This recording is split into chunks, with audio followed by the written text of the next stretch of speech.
Assalamualaikum warahmatullahi wabarakatuh. A'udzu billahi minasyaitonir rajim. Bismillahirrahmanirrahim. Alhamdulillahirabbil alamin. Wassalatu wassalamu ala Rasulillah wa ala alihi wa ashabihi ajma'in. Qala an-nabiy sallallahu alaihi wasallam, fa inna asdaqal hadis kitabullah wa khairul hadi hadi Muhammad sallallahu alaihi wasallam. Wa syarrul umuri muhdatsatuha wa kullu muhdatsatin bid'ah wa kullu bid'atin dhalalah wa kullu dhalalatin finnar. Allahumma iftah 'alaina futuhal 'arifin warzuqna fahman nabiyyin wa ilhaman malaikatil mukarramin wa salli wa sallim ala sayyidina Muhammad wa ala alihi wa sahbihi ajma'in. Kita sampai muka surat 48. Pengajaran daripada sabda Rasulullah sallallahu alaihi wasallam berkaitan dengan dusta. Muka surat 48. Zakara Rasulullah sallallahu alaihi wasallam al-kaba'ir wa qala asyirku billahi wa qatlun nafsi wa uququl walidaini wa qala ala unabbiukum bi akbaril kaba'ir qala qauluz zur atau qala syahadatuz zur, muttafaq alaih. Rasulullah sallallahu alaihi wasallam telah menyebut beberapa macam dosa. Maka baginda bersabda, menyekutukan Allah, membunuh manusia, derhaka terhadap kedua orang tua. Dan baginda sallallahu alaihi wasallam pun bersabda, belumkah aku menerangkan tentang dosa lebih besar daripada beberapa macam dosa besar, iaitulah perkataan dusta atau persaksian yang dusta. Ini hadis muttafaqun alaih, maknanya ittifaq Bukhari dan Muslim, kan? Berhubung kait dengan apa yang kita bincang ni, iaitu pendustaan. Dusta maknanya tak betul. Jadi Nabi sebut dalam hadisnya, di antaranya dia sebut ni, Nabi kata al-kaba'ir, iaitu tentang dosa-dosa besar ni. Zakar Rasulullah al-kaba'irani faqala Rasulullah asyirku billah, syirik dengan Allah, wa qatlun nafsi, membunuh manusia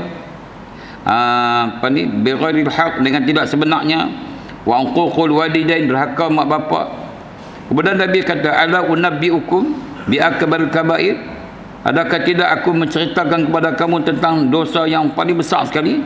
Qala, kata Nabi, sabda Nabi, qauluz zur, iaitu perkataan yang dusta. Atau qala syahadatul zur, ataupun dia kata persaksian yang dusta. Jadi maknanya inilah dosa, di antara dosa besarnya adalah pendustaan. Sebab tu kalau ada pendustaan, kalau Nabi itu bukannya amanah, jadi maknanya Nabi itu bukannya seorang yang siddiq. Nabi itu bukanlah dianya seorang yang amanah, siddiq, maka sudah tentulah di situ adanya pendustaan. Jadi maknanya Nabi sendiri pun membuat kesimpulan di dalam sabdanya, perkara yang paling besar di antara dosa-dosa besar itu adalah qaul zur, adalah perkataan yang dusta. Kerana kalau perkataan dusta inilah yang boleh menyebabkan tidak ada keadilan, tidak ada keadilan di dalam apa sahaja pun. Kalau ada pendustaan, maknanya penipuan. Inilah yang berlaku di akhir zaman, dan dulu pun sudah berlaku, tambah pula di akhir zaman, penipuan demi penipuan yang bermacam-macam cara penipuan itu dilakukan. Skamernya dengan skamernya, kan, dengan ibadat yang ibadat yang diasaskan dengan agama pun ada penipuan. Dulu kita pernah dengar ada sijil yang dibeli, sijil daripada satu universiti luar negara, kan, kita tak sebut di mana lah. Sijil yang dikeluarkan daripada sebuah negara yang memang termasyhur, negara itu dibelinya, kemudian dibawalah balik sijil itu, di-apply-nya satu kerja, dapat jawatannya, kemudian entah macam mana tak tahu, Allah membuka satu aib penipuan yang berlaku ini, Maka disiasat betul orang yang ada CJ itu bukan CJ yang sebenar. CJ palsu. Palsu itu bukan pasal CJ itu palsu, tetapi dia tak ambil periksa, tapi dia pergi beli saja apa ni sijil itu, syahadah itu. Begitu juga kita bimbang juga ada kedengaran dalam agama buat upah haji, upah umrah, ada juga penjualan. Itu semua adalah berunsur pendustaan, penipuan itunya, kan? Inilah yang menjadi suatu permasalahan besar bagi ummah. Maknanya agama pun nak ditipunya. Jadi banyak lagi lah perkara-perkara yang berhubung dengan zur, adalah satu pendustaan. Kemudian an Abi Hurairah anna Rasulullah SAW qala man hamala alaina silaha falaysa minna wa man ghasyana falaysa minna. Daripada Abu Hurairah radhiyallahu anhu, Rasulullah SAW bersabda, siapa mengangkat senjata melawan kami, bukan daripada golongan kami, dan siapa menipu kami, bukan daripada golongan kami. Yang kita nak tengok hadis ni, dan dalam tajuk dusta ni, wa man ghasyana falaysa minna, barang siapa menipu bukan daripada golongan kami. Itu juga termasuk dalam pendustaan. Pendustaan. Kemudian ayatul munafiq salasun, ini hadis yang cukup masyhur lah, kan? Tanda-tanda munafik ada 3. Iza haddasa kazaba, wa iza wa'ada akhlafa, wa iza tumina khan, kan? Dia ada 3 perkara tanda-tanda orang tu ada sifat munafik. Kita tak tahu dalam hati seseorang itu adakah dia seorang beriman ataupun tidak, kita tak dapat nak menilai. Kerana dia bahagian ghaib, bahagian yang kita tak boleh dengar, tak boleh tengok, tak boleh pegang, kita tak tahu. Tapi ada ciri-ciri dia, ada ayah-ayah dia, ada tanda-tanda dia, ada alamat-alamat dia, iaitu munafik itu. Munafik ini apa? Munafik ini pepat di luar, rencong dalam. Hakikatnya munafik ini, kalau munafik ini maknanya dia, kalau akidah munafik ini, dia akidah orang kafir. Kalau amalan dia tu amalan yang tidak diterima, hipokrit, kepura-puraan sahaja. Ini ada tanda-tanda, ada ciri-ciri. Kalaupun bukan dia orang yang kafir, tapi ada ciri-ciri perbuatan itu adalah amalan itu adalah amalan orang yang kafir. Itu dipanggil munafik. Kan munafik. Makna pepat di luar, rencong di dalam. Pada zahirnya kita nampak dia tu Islami, tapi dalaman kita boleh nampak tandanya. Apa di antara tandanya? Iza haddasa kazaba, bila dia bercakap dia dusta, cakap dia membohong. Kan, itu tanda-tanda dia. Bukan kita kata dia kafir, tidak, tapi ada tanda, ada ciri, ada kelakuan dia, ada amalan dia, amalan orang yang bukan Islam. Wa iza wa'ada akhlafa wa iza tumina khan, ini itu apa disambungkan dengan hadis itu. Cuma kita nak lihat sini, iza haddasa kazaba, bila dia bercakap dia dusta. Kita tengok dia ni bercakap, oh nipu banyak. Dia bercakap, oh kelentong. Dia bercakap 10-2 kita kata, kan? Duk dengar selalu cakap dia ni memang macam tu. Itu ada tanda-tanda munafik. Maknanya kita kena awasi diri orang yang macam tu. Dan dia pun kalau dia ada perasan dia duk cakap sembung, dia ada sifat munafik, dia kena berubah daripada sifat munafik tu. Kemudian arba'un man kunna fihi kana munafiqan khalisan, sama juga hadis tadi ni, lebih kurang sama dia punya rentak dia tu. 4 perkara mereka ada padanya tu, 4 perkara ini dia adalah munafik khalisan. Lalu kita dengar mukmin yang khalis, ini munafik yang clear munafik. Clear munafik dia tu apa dia? Wa man kanat fihi khallatun minhunna kanat fihi khallatun min nifaqin. Ada 4 ni betul-betul munafik. Seseorang sedang seorang tu bersifat salah satu daripadanya adalah ia bersifat sebahagian daripada sifat-sifat kemunafikan hingga dia meninggalkan, hatta yada'aha, hingga meninggal. Apa dia? Iza haddasa kazaba. Macam tu juga hadis itu. Kalau ada keempat-empat ni, wa iza ahada ghadara, wa iza wa'ada akhlafa, wa iza khasama fajara ni, kalau ada keempat-empat tu confirm ini munafik. Kan? Ini munafik yang confirm. Kalau dia ada salah satu daripada dia tu pun, tu juga sifat munafik. kan. Jadi kita nak kena hati-hatilah kalau berkawan dengan orang kan, nak tengok dia ni ada tak ciri-ciri dia. Jangan kita ambil tak tahu, pukul rata tak tahu, saya tak kenal dia, tak tahu apa semua. Tak ada. Kita kena tengok. Orang tua-tua kita siang pandang-pandang kan, malam dengar-dengar. Tengok, perhati gelagat macam mana cakap dia. Mungkin sekali dua kita tak dapat lagi nak perayat siapa dia ni. Kan orang pura-pura ni tuan-tuan, macam kita duk cerita dalam apa tu, iklan dalam TV tu. Orang pura-pura ni macam iklan TV. Dia baru balik dari London. Balik London ni dia pun naik teksi apa, dia pun cakap putih. Saya mau pergi tu apa? Itu Senawang itu pun kan. Bila lembu lintas-lintas naik terus lorat Negeri Sembilan. Kan. Macam mana?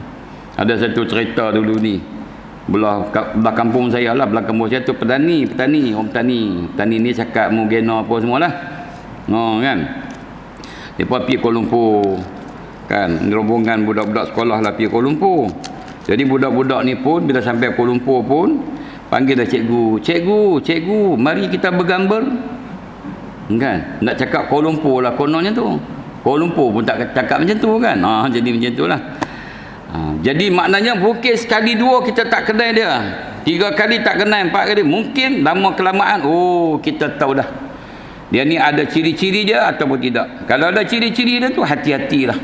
Sebab orang munafik ni dia cepat nak membiak. Orang kata virus dia cepat nak orang kata apa, boleh apa ni, cepat apa ni didapati kepada orang lain.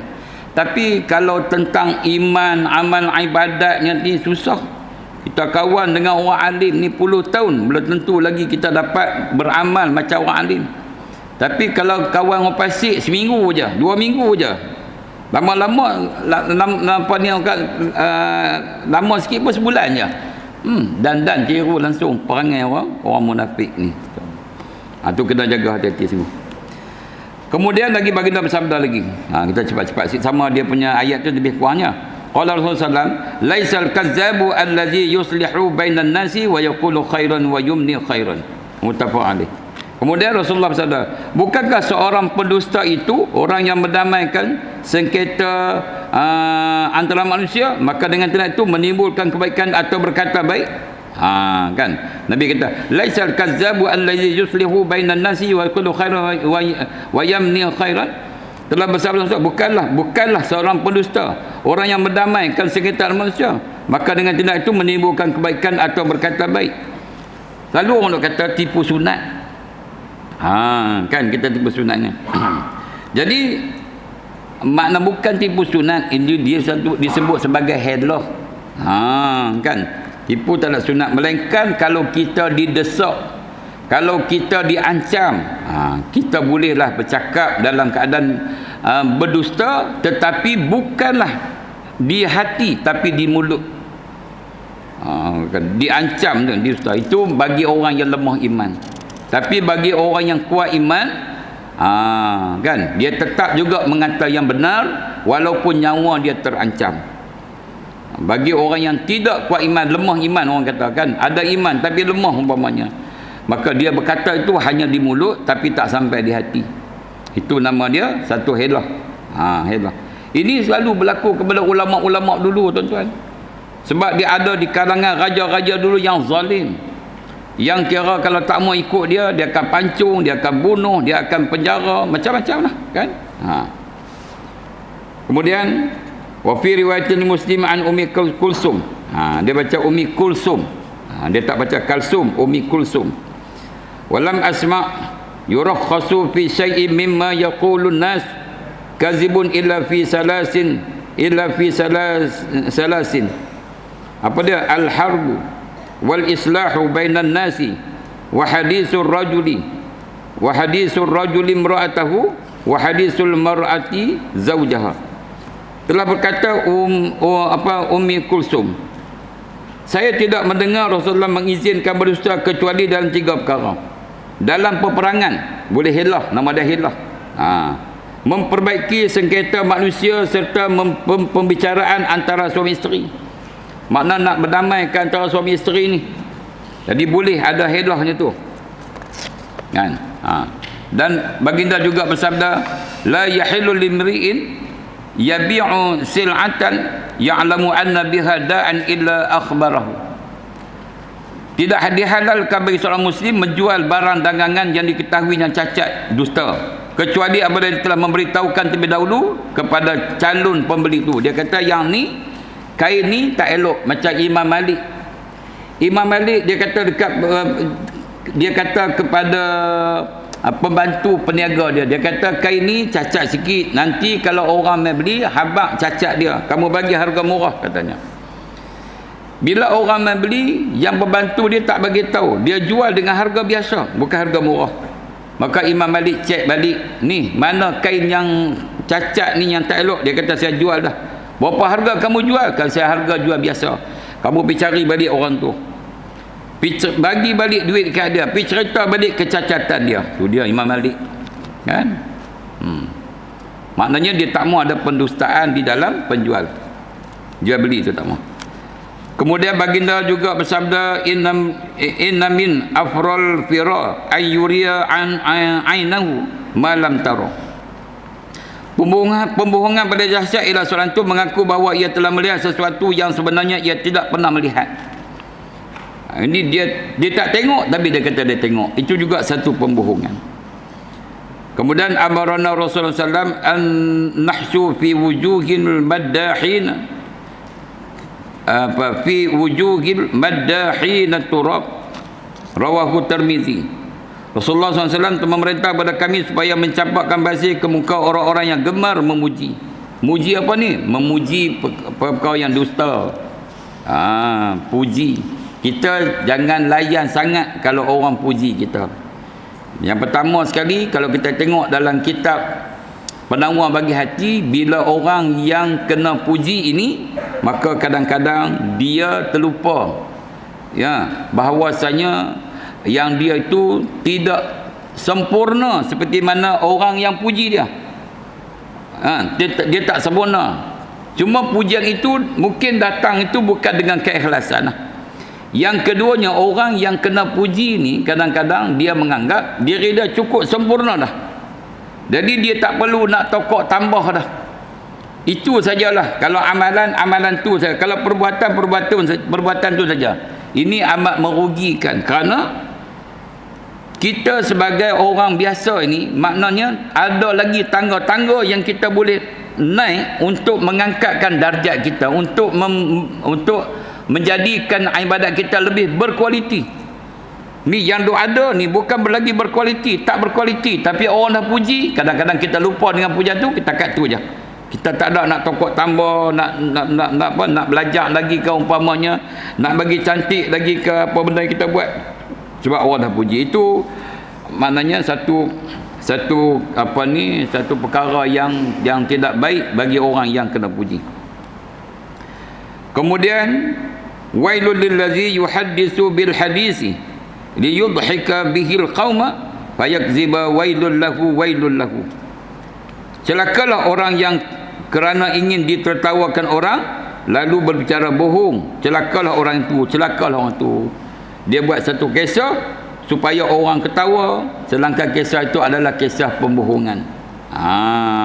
Sengaja dibuatnya tu, kan, pengesahan. Kadang-kadang ada juga bukan satu pembohongan, tetapi itu suatu tamsilan, ataupun satu perumpamaan. Dia tidak ada, tapi dibuat perumpamaan. Maknanya orang yang suka membohong ini, maknanya adalah orang yang akibahnya akan mendapat sesuatu yang tidak baik. Umpamanya dia kata orang begini, dia buat contoh. Contoh-contoh tu kadang-kadang tak ada, tapi tak mustahil benda tu tak berlaku. Dia kata macam tu, benda tu tak ada, tapi tak mustahil benda tu boleh berlaku. Kan, itu dibenarkan, tak apa, kan. Tapi kalau buat pembohongan saja, pergi cerita, pergi reka apa semua ni, rupanya cerita tu adalah cerita yang tidak berasas, kan. Kemudian man qala li sabiyyin ta'ala haka summa lam yu'tihi fahiya kizbatun. Man siapa mengatakan kepada seorang anak, marilah, inilah untukmu, dia kata, mai ni. Kan budak topi lah. Kemudian ia tidak memberikan apa-apa kepada anak itu, ucapan tersebut sudah merupakan kebohongan. Tu yang diceritakan Imam Bukhari, tuan-tuan. Imam Bukhari ni salah seorang yang begitu teliti bila dia mengambil sesebuah hadis. Bila orang cerita kepada dia, tuan, ada di negeri China kan, dia kata ada orang penghafaz hadis, kuat hafal hadisnya. Katanya Imam Bukhari pun pergi dah sana. Bila pergi sana, dia pun pergi jumpalah orang yang dikatakan hebat menghafal hadis.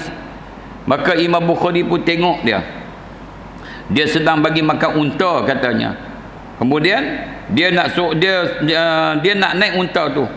Bila nak naik unta tu, jadi unta tu tak mau turun. Jadi orang yang dikata kuat hadis ni, dia meletakkan makanan supaya unta tu turun. Bila unta turun, dia pun sepak makanan tu, dia naik atas unta tadi tu. Maknanya dia buat satu pembohongan. Dia hanya mengacau makanan tu kepada unta, kemudian bila unta nak makan, unta tu turun, dia pun sepak macam tu. Dia tak ambil hadis daripada orang tu. Begitulah telitinya. Itu juga satu pembohongan. Kemudian hadis juga daripada Nabi SAW ni, alaikum bisidqi fa inna sidqa yahdi ilal birri. Ni pun dah kita baca dulu hadis ni pun. Kan? Cuma di sini disebutkan apa sini? Wa iyyakum wal kaziba. Itu dah yang perenggan yang kedua. Wa iyyakum wal kaziba. Fa innal kaziba yahdi ilal fujur. Maknanya pendusta. Takutilah kamu akan menjadi seorang pendusta. Kamu jangan suka bercakap bohong. Jangan suka menjadi pendusta. Kerana pendusta itu akan mengheret kamu kepada kedurhakaan, menjadikan kamu seorang kedurhakaan. Jadi kamu seorang yang menjadi derhaka kepada agama. Kemudian apa jadi kalau orang derhaka pada agama? Fa innal fujura yahdi ilan nar. Orang derhaka pada agama, dia akan masuk dalam neraka. Maknanya orang yang pembohong akan dimasukkan ke dalam neraka. Wa ma yazalu rajulu yakzibu wa yataharral kaziba hatta yuktaba 'indallahi kazzaban. Seorang hamba Allah yang sering berdusta dan membiasakan dirinya berdusta, cakap dusta saja, kan, sehingga kan orang kenal dia ni mat temberang, din temberang, ali temberang, buh nama ujung tu ada temberang. Sampai gelak macam tu ni, orang kampung ni semua tahulah. Hampir dengan siapa? Aku pergi dengan temberang tu lah. Tu dia kan. Sampai dah buh nama macam tu, kira teruk lah, kan. Sentiasa dia berdusta, hinggalah tercatat di hadirat Allah sebagai pendusta. Jadi orang macam ni lah, kalau mati besok ni, tuan-tuan, bila dia mati, kita semayang kat dia, kan, macam mana kita nak kata, apa kita doakan atas ni mayat, apa kita habaq hati mayat, apa kita saksi mayat, kan. Nak kata baik tu payah. Saya ingat dulu guru saya kata, hampa nak kata baik-baik mayat tu kena tengok jugalah. Kalau dia baik atau antara hampa tak tahu dia tak baik apa semua ni, tak apalah kata baik. Tapi kalau dia mati dalam keadaan tak baik, hampa dok kata baik, hampa bohong dengan Tuhan tu kata. Baik tu dok kata apa? Bukannya sunat, bukannya wajib pun. Apa habaq ni mayat? Kan. Macam ada cerita lah, ni cerita satu orang cerita betul, wallahu alam dah kesek dia kata. Tapi kita rasa yakin jugalah, percaya juga. Kan orang muda-muda lah ni, dia jenis semua cantik. Mau cantik mereka. Dia pergi semayang mayat kawan dia. Tok Imam habaq lah. Habaq ni mayat cantik. Bukan kata cantik. Kan? Kan dulu orang duk sebut perkataan-perkataan tu kan. Jadi makna hadis ni dia kata fa innal kaziba yahdi ilal fujur. Orang yang suka dusta ni, dia akan melakukan perbuatan-perbuatan yang disebut sebagai kedurhakaan. Dia beramal dengan beramal kedurhakaan, makna derhaka dia. Kemudian derhaka ini yahdi ilan nar, dia akan dimasukkan ke dalam neraka. Tu. Wa an Abi Hurairah anna Rasul sallam qala la tanajashu. Janganlah kamu saling berkomplot untuk menaikkan harga sebagai tipuan. Tengok-tengok sikit naik harga dah. Tengok Arab Saudi hari ni, kita tak tahulah apa sebabnya begitu naik melambung sangat harga-harga ni, tiket naik. hotel pun naik, kan, macam-macam naik. Kita pergi haji baru-baru ni, pihak tabung haji cerita, kan, ada lagi kos yang ditanggung oleh pihak tabung haji. Sebab benda ni mungkin nak cerita kepada masyarakat, mungkin masyarakat tak boleh terima, ataupun yalah, orang kata tabung haji pun serba salah, nak masuk ke Madinah pun kena cas. Kan, tak tahulah akan datang ni apa lagi lah, kos pun kita tinggi, kan. Tak sangka daripada berbelas ribu naik sampai 25, 24, 25 ribu lebih, 24 ribu lebih, kan, kos yang asalnya. Ni yang dapat, orang kata ni, kan, orang yang baru sekali pi apa semua ni, tu pun belas ribu juga. Umrah pun dah naik belas-belas ribu akan datang. Wallahualam, tak tahulah macam mana dia punya apa ni keadaan pun kita tak tahu, kan. Iyyakum waz-zanna fa inna az-zanna akzabul hadis. Hati-hatilah kamu terhadap prasangka. Kan, jangan duk sangka, jangan duk awak buat andaian, kan. Kita kena tabayun. Kan, kita boleh buat andaian tapi jangan sebarkan. Kita boleh hati-hati tapi jangan tentukan gitu orangnya, gini orangnya, tapi hati-hati. Kita duk rasa duk perayat macam dia ni macam kan, tapi kita boleh hati-hati. Tapi jangan tahu tudin kata dia ni simpulan ambil simpulan, dia ni jangan itu. Sebab kadang-kadang nilaian kita tu makna tak mencukupi untuk menilai seseorang, kan. Siasatan kita tu mungkin tak mencukupi untuk menilai seseorang tu. Kadang-kadang kita tengok dia pakaian biasa je, kan. Kadang-kadang kita tengok dia punya cakap dia biasa-biasa je. Jadi kita letakkan satu nilai dekat dia, nilai tak baik contohnya. Rupanya bila kita kaji balik, kan, kita cek balik, rupanya dia ni orang yang lain daripada apa yang kita sangkakan. Betul lah. Kemudian da'ma yuribuka ila ma la yuribuka fa inna sidqa tama'ninatun fa in wa innal kaziba ribatun. Tinggallah apa yang meragukan dan perbuatlah yang tidak meragukan. Da'ma yuribuka ila ma la yuribuka.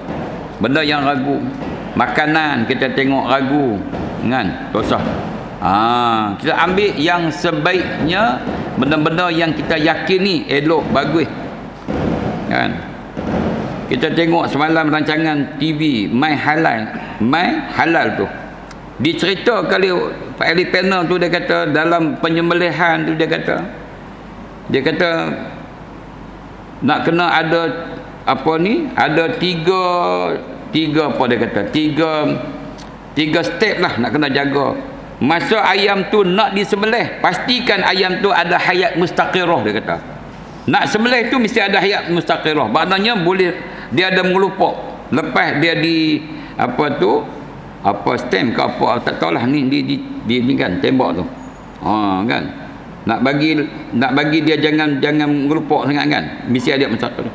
Lepas tu lah dah disembelih pula, pastikan urat-urat dia terputus. Kan, sebelum nak masuk layak tu mestilah dia dah mati betul-betul. 3 tempat baru nak dihalalkan. Nak buat benda yang halal. Jadi kita pun bimbang juga, takut juga makanan yang bila kita tengok dalam TV, custom rampas daging, UPP rampasnya apa ni ayam, dibawa seluduk daripada negara-negara Singapura ada, daripada Thailand ada. Kadang-kadang saya terfikir juga, tak tahulah, kan, minta-minta dak lah kot. Contohlah kita makan sup ekor. Kita pergi cari kedai ni, sup ekor ada, ni sup ekor ada, ni sup ekor ada, kan. Banyak sangat ya sup ekor ni. Ekor pun, lembu ekor ni bukan yang panjang macam, kan. Panjang mana je. Kalau kita buat korban nak bagi 7 orang tu pun nak kena hati-hati betul-betul. Hak ujung tu kita bagi 2 katam kat dia. Hak yang katam ni, hak besar tu bagi sekatam je. Dapat seketui je. Hak ni dapat panjang sikit. Yang ni hak ujung tu kita kena bagi 2 katam kat dia. Pasal dia hadus-hadus kena bagi 2. Bukan banyak. Tapi kita tengok banyak. Jadi kita fikir kadang-kadang tu ekor mana bukan jenis ekor boleh buat dengan tepung beras, kan. Ekor lembu, ekor kerbau ni, kan. Macam mana? Jadi kita nak kata haram tak boleh, nak kata halal tak boleh, tak nampak, tapi kita duk rasa, duk agak kan. Kalau kita ada rasa keyakinan, ada dengan cop halal lah apa semua ni, makanlah. Kalau tak ada tu, tak tahulah nak kata macam mana lagi kan. Tapi kalau lembu yang kita sembelih ni, insya-Allah lah kan, kita boleh makan. Tapi apa orang boleh makan lembu yang kita sembelih ni? Ada beberapa katamnya. Kemudian doa-doa, Allah mutahhir qalbi minan nifaq wa amali minar riya wa lisani minal kazibi wa aini minal khiyanah fa innaka ta'lamu khiyanatal a'yuni wa ma tukhfi sudur. Ya Allah, bersihkanlah hatiku daripada kemunafikan, kan. Amalanku, bersihkan amalanku daripada riya. Minta doa kepada Allah Ta'ala. Semua ni kerja Allah Ta'ala lah. Wa lisani minal kazibi, dan daripada lidahku daripada penipuan. Ni cantiklah doa ni. Wa aini minal khiyanah, dan mataku daripada khianat, bila lihat benda tak elok. Fa innaka ta'lamu khiyanatal a'yuni, sesungguhnya engkau ya Allah mengetahui perkhianatan semua mata. Wa ma tukhfi sudur, dan barang sembunyi olehmu oleh semua dada. Kita minta kepada Allah Ta'ala. Kemudian disebut dalam hadis, qulillahumma inni a'udzubika min syarri sam'i wa min syarri basari wa min syarri lisani wa min syarri qalbi wa min syarri mani. Ya Allah, Allahumma, kata olehmu, Allahumma, sesungguhnya aku berlindung kepadamu dari kejahatan pendengaranku, dari kejelekan pandanganku, dari kejahatan lisanku, dari kejahatan hatiku, dari kejahatan air spermaku, daripada madu air mani kan. Itu kita minta. Di sini dia kata apa ni? Mintakan daripada, berlindung daripada kejahatan lisanku, supaya jangan berdusta tu lah. Itu di antaranya. Habis. Tu dia daripada Nabi sallallahu alaihi wasallam lah.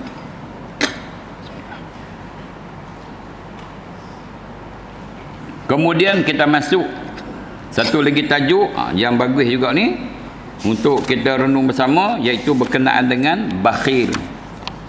Bakhil kan tuan-tuan. Habis akan datang kita cerita bab bakhil, kemudian disusuli dengan sifat tamak. Pengertian bakhil. Apa makna bakhil? Bakhil ni bahasa Arab. Kan, bakhil ni bahasa Arab, iaitu enggan memberikan sebahagian miliknya sementara pun, milik kita sementara, iaitu enggan memberi sebahagian miliknya kepada orang-orang yang memerlukannya. Ia tidak memberikan dikala ia patut memberi. Kita pun faham maknanya. Yang kata bakhil ni maknanya kan banyak dia punya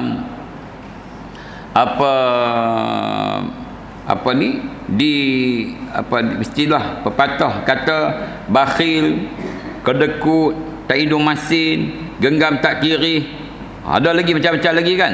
Ni istilah bakhil ni kan. Jadi bakhil ni maknanya dia tak mau bagi hak dia, kepada orang yang memerlukan, khususnya zakat. Yang paling besar sekali zakat, tak mau bagi zakat, kerana dia menganggap zakat ini sesuatu yang merampas hak dia, tak mau bagi.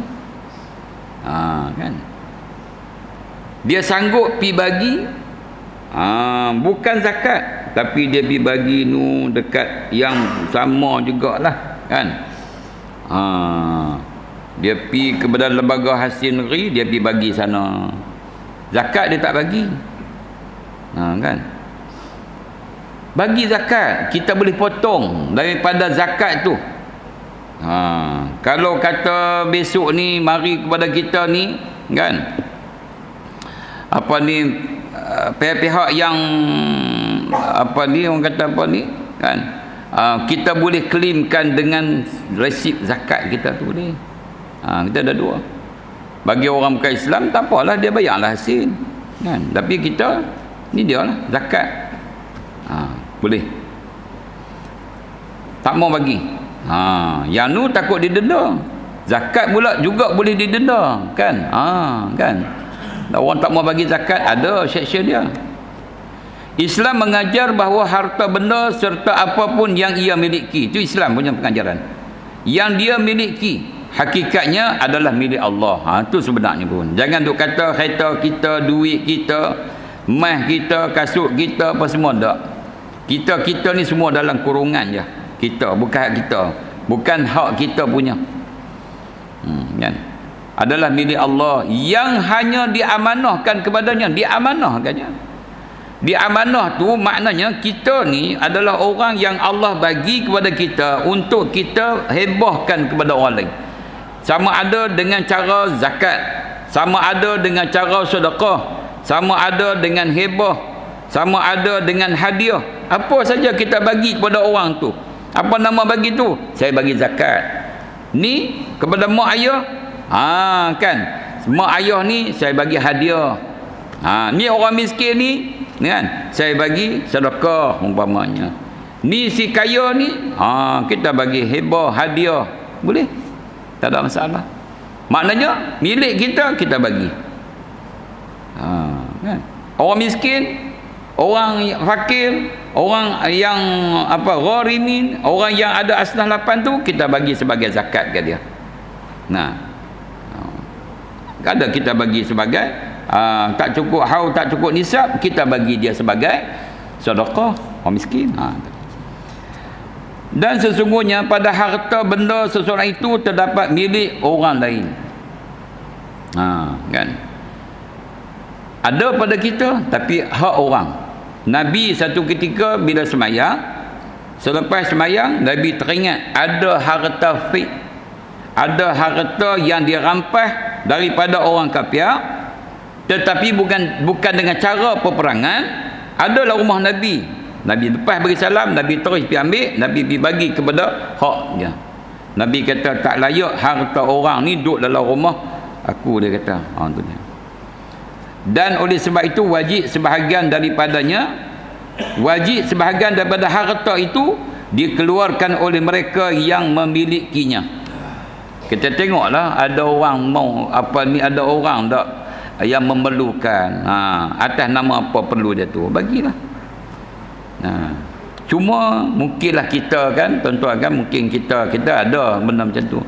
Cuma nak bagi kejap lagi, maknanya kita ingat segala yang kita infak, segala yang kita sedekah, segala yang kita hebah, segala yang kita hadiah, kan, apatah lagi zakat, maka akaun tu Allah Ta'ala yang pegang.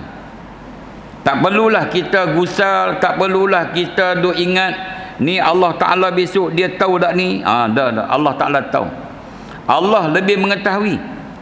Malahan belum kita buat pekerjaan itu pun sudah ada di dalam pengetahuan Allah Subhanahu Wa Ta'ala. Jadi kita bagi itu adalah untuk akaun kita, untuk ESA, amanah saham akhirat.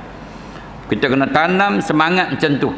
Kerana bila kita mati besok ni, tuan-tuan, Allah Ta'ala sebut dalam Quran, kan? Apa maksudnya? Kata orang yang nak mati, ya Tuhanku, laula akhartani ila ajalin qarib fa asaddaqa wa akun minas salihin. Ya Allah, tangguhkan saat kematian aku ni, ya Allah, sebab aku nak sedekah dan aku nak jadi orang yang soleh. Masa tu baru kita rasa nak sedekah. Tapi mulut tak boleh bercakap dah, kan? Orang di sekeliling kita pun tak tahu dah apa yang kita bercakap pun, orang dah tak tahu dah. Tapi ada disebut dalam Quran, orang yang nak mati itulah dia harap sangat. Kalau dia boleh bercakap, kalau dia boleh Tuhan stop saat kematian dia, boleh dia bangkit, boleh dia bercakap, dia nak suruh orang wakaf ataupun hadiah ataupun apa-apalah harta-harta yang ada pada dia ni untuk dimanfaatkan kepada orang lain. Tapi dah tak boleh kita buat apa dah. Sebab tu sunat bagi orang yang umur mati. Bila umur mati ni umur 60. Kan? Saya 58 kalau ikutnya, tapi kalau ikut umur hijri 60 dah. Tahun 64 kan. Kalau ikutnya 58. Tapi kalau ikut hijri dia 60 dah. Kalau ada harta beda-beda lah bagi. Saya dah bercakap anak saya, kan, ni ayah nak buat dah pondok ni, apa nak kena take over dah ni, pelan-pelan ni kata ni, ambil dia dah ni, kan, duk bagi dah kerja sikit sini, buat sini sikit, buat sikit-sikit, bagilah.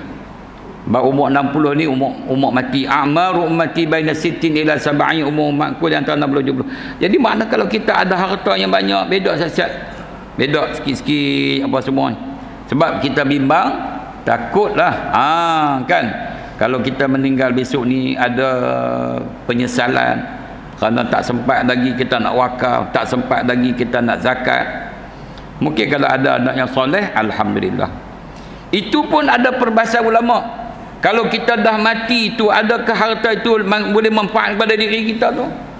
Ada setengah ulama kata tak boleh dah kita nak transfer ibadat kita kepada orang lain. Batu sebahagian daripada orang-orang alim kan, dia tak ada tahlil, tak ada baca Quran, tak ada apa semua, tak ada. Tapi kita ni di bahagian daripada kita yang mengikut pendapat sebagai ulama, dia kata masih lagi harum, masih lagi dibolehkan pahala kita ni diutuskan kepada orang yang dah mati. Kita baca qul Allah pas kepada orang yang mati, hadiahkan pahala dia. Ada ulama yang kata macam tu, tapi ada ulama yang kata tak boleh. Kan, kalaulah betul kata ulama yang kata tak boleh itu, alangkah rugi kita. Tinggal kita berpuluh-puluh ribu, beratus-ratus ribu, tiba-tiba anak tadi ni, dia kata bapak aku dah meninggal dunia, aku nak wakaf 100 ribu ni. Kalau ulama yang kata tak boleh sampai tu macam mana? Tak ada apa. Tapi kita masih berpegang kepada ulama kata sampai pahala tu.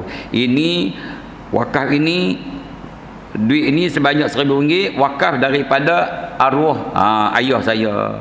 Kita kata gitulah. Ini daripada ayah, daripada from, not to, bukan to, from, daripada ayah saya.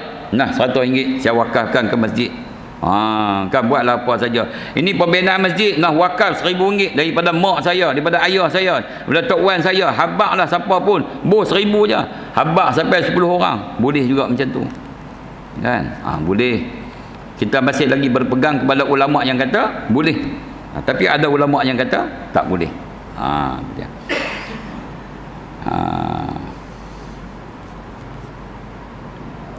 Akibat sifat bakil akibat sifat bakil sikitnya, semakin tajamnya jurang perbezaan si kaya dan miskin. Bila ada sifat bakhil, yang kaya dan miskin tidak ada perhubungan. Tak ada perhubungan.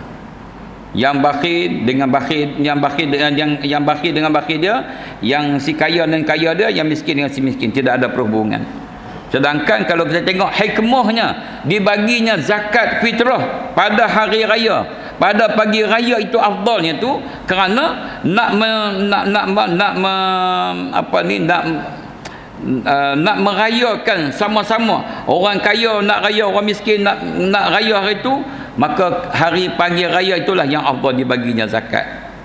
Kan? Bagi zakat. Dapatlah dia beli makanan, dapatlah dia beli pakaian. Kan? Itulah hikmah dia tu.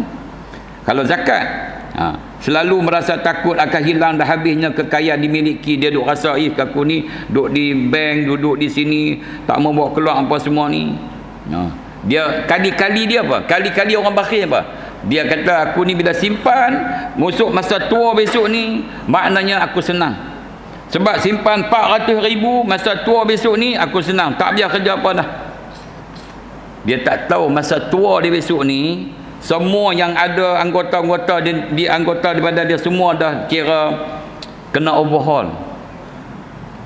Mata dia, telinga dia, kaki dia, tangan dia, semua dah. Dia banyak dah rosak tuan-tuan. Kan? Rosak dah. Tu 400,000 tu dia anggap 400,000 tu menyenangkan dia masa tua dah. Semua duit itu. Wa makaru wa makallah wa makaru wa makarallah wallahu khairul makirin. Dihabiskan untuk berubat dia. Penyakit tak hilang, duit pun habis. Ibadat pun tak boleh. Lama-lama datang penyesalan. Dia kata muda-muda dulu tu, aku duk ingat bila himpun 400,000, bila dah pencen besok ni, aku tak payah kerja apa, tak payah buat apa, 400,000 ni lah yang akan menyara aku ni, aku pergi masjid saja. Rupanya bila dia pencen 400,000 ni hanya untuk buat berubat dia. Dia main penyakit masa muda kemarin, kena panas tak ada apa, kena hujan tak ada apa, makan nangka tak ada apa, makan kambing tak ada apa, tak ada apa, tak ada semua, tak ada apa. Tapi lah tua-tua ni bukan kata nak makan, bau pun dah jadi kelang kabut dah. Pergi beli ubat hak Malaysia tak boleh, pergi beli Singapura, hak Australia beli, hak London order apa nama Shaklee apa semua ni kan. Pergi beli merata tempat tu, habis duit tu, penyakit tak hilang, duit hilang, lama menyesal. Allahu akbar, tak boleh pergi masjid juga. Tu dia kan. Dia. Gejala ini kalau sudah terlalu parah, jelas akan mengganggu kesihatan jiwanya. Kekikiran akan mengorbankan banyak manfaat dan kebajikan kepada diri, keluarga dan juga masyarakat. Wallahu a'lam bishawab. Astagfirullahaladzim.